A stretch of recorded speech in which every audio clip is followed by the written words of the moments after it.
All right, so today we're going to actually try making some basil for the fans here. Everybody has loved, we're going to make pesto, I should say. Just look at how healthy and good looking my basil is this year. Um, I already cut some stalks off there on the counter.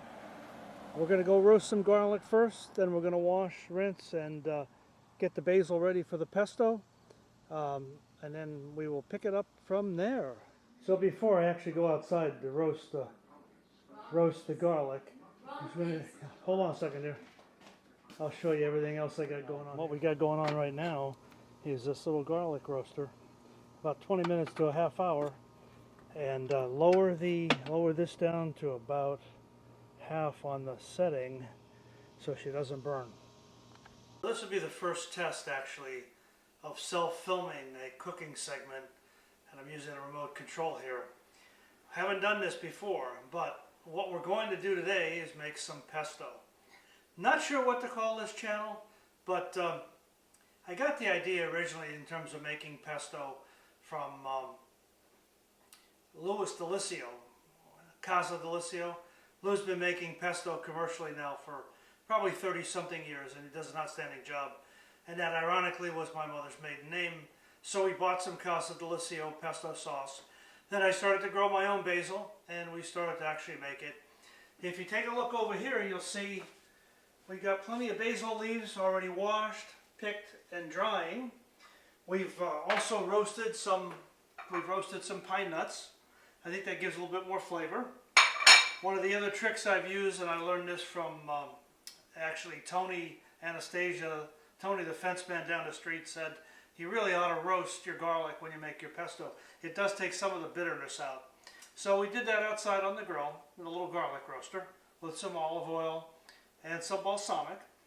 You'll see most of the ingredients here. We're going to use some Parmesan cheese, although I actually like, this is the Parmesan, I actually like the Pecorino Romano a little bit better, so I tend to use half and half. Olive oil, lighter the better. This happens to be an ordinary weight. Now one of the things that's missing here, a little salt and pepper. You got to be real careful with the salt because there's a lot of salt in the Parmesan cheese.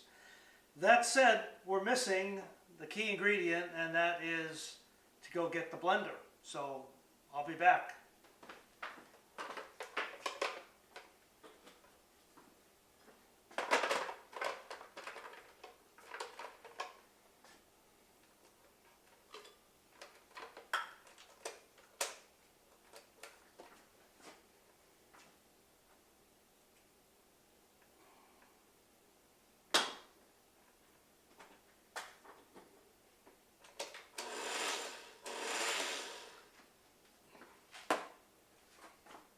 Now, of course I got it backwards.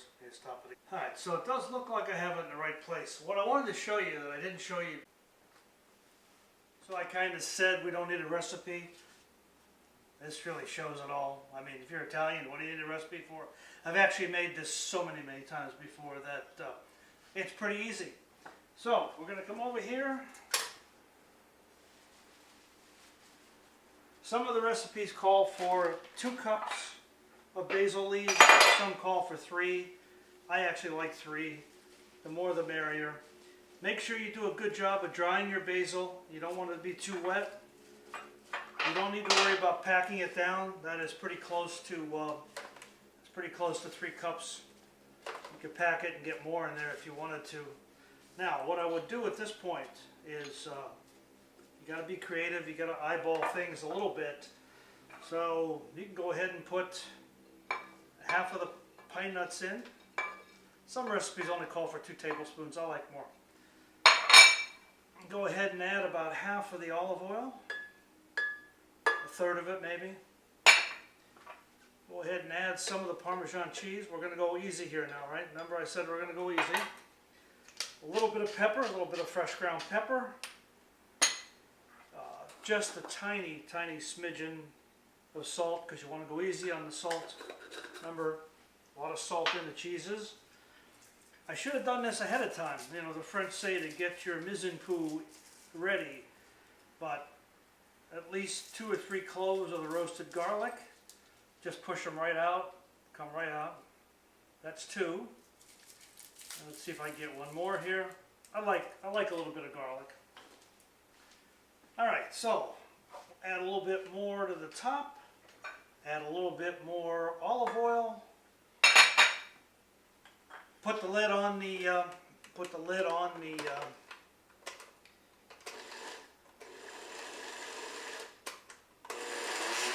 your blender. And this is where it gets a little bit tricky. So I'm going to stop for a minute. I'm going to get a little spoon and push this down with, but be very, very careful. What you don't want to do is push this too far down and get it caught.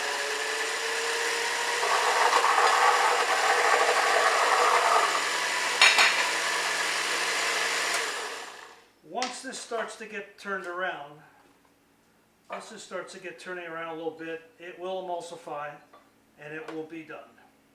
Now, what I will say is that you could also do this if you wanted to, the old-fashioned way, with a pestle and mortar. I think that requires a lot more work.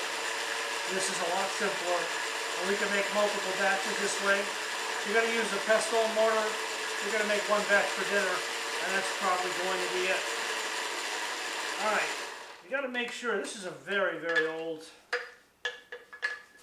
blender. It's made margaritas, pesto, and all kinds of other things over the years. So chances are it's not as efficient as a modern they're all the same one, Osteria.